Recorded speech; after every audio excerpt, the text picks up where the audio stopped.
I think the most interesting factor nobody's talked about, Rich, is the 2-point plays.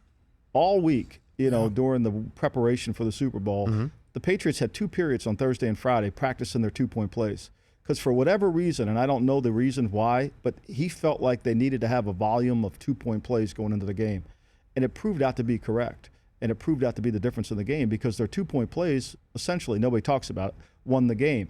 And when you look at the 1 2-point play that Amendola won the game with, they ran that play earlier in the game in the third quarter, on the first drive of the third quarter, and Amendola lost 3 yards on the play. The corner came up and blew it all up.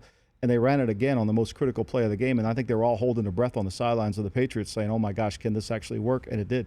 And whose call is that, McDaniels? That's McDaniels. But they practiced it. But where does Bill hear it in the headset and give the okay, or doesn't say a word? No, he's involved. No, I'm just like, walk me through how something like that happens. He would say, hey, Bill would probably say when they're driving it down there, on that drive, Bill would say, what's our 2-point play, Josh? Saying it in the drive. Saying it in the drive. What are we thinking about for the 2-point play? What are we thinking about for the 2-point play? Just like on the pass that Edelman threw to Deion Lewis that was dropped. Yes. Then they went for it on 4th down. That was never a conversation of going for it. This conversation, and this is speculative, but he probably said, Josh, what do you think about the double pass? Because if we don't get it, we'll go for it on 4th down.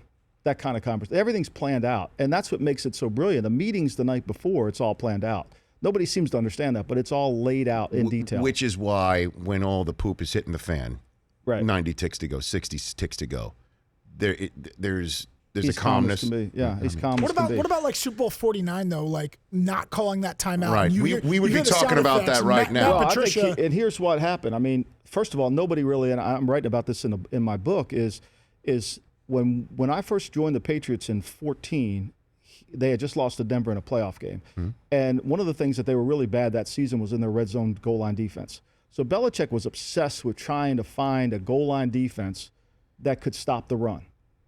And so that became the 3-corner defense. That defense was practiced all spring, was practiced all during the fall, never called until the Malcolm Butler interception play. Get out of here. No, this is true, Rich. This is true. So when you hear Pete Carroll, people say, well, Marshawn Lynch, it was the dumbest play of all time, right? Why would you run the ball? They couldn't have run the ball. It was a goal line defense. Marshawn Lynch would have lost a yard on the play. So when Pete Carroll says they're in goal line, he sees the goal line front, but they're in the goal line 3 corners. First time they ran it all year, and Belichick didn't want to give them time to adjust to what they saw on the field, so that's why he let the clock play out. The Rich Eisen Show, weekdays at noon Eastern on Audience.